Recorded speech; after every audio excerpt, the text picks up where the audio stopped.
Welcome. In this video I will show you how to customize Google TV home screen on your TCL 43C61B TV.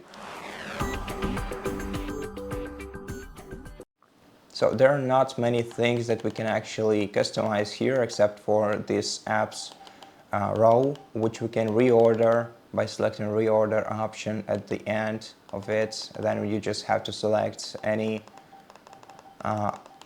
tile you want to move and then select a new location for it. Please OK button to confirm and then click done when you're ready.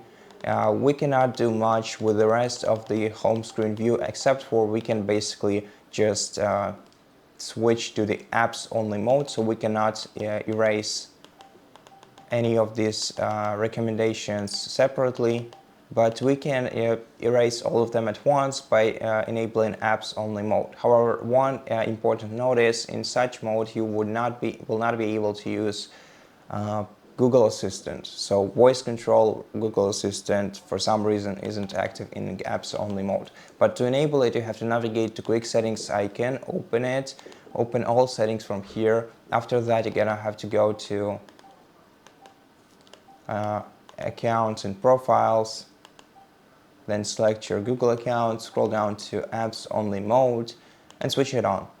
Turn on and then return to your home screen. And here's what it looks like. And to disable it, just return back to quick settings, then once again accounts and profiles, your account, scroll down to apps only mode and switch it off. And that's pretty much it. Thank you for watching this video. If it helped you, please consider subscribing to our channel, leave us a like and a comment below, and I'll see you in the next one.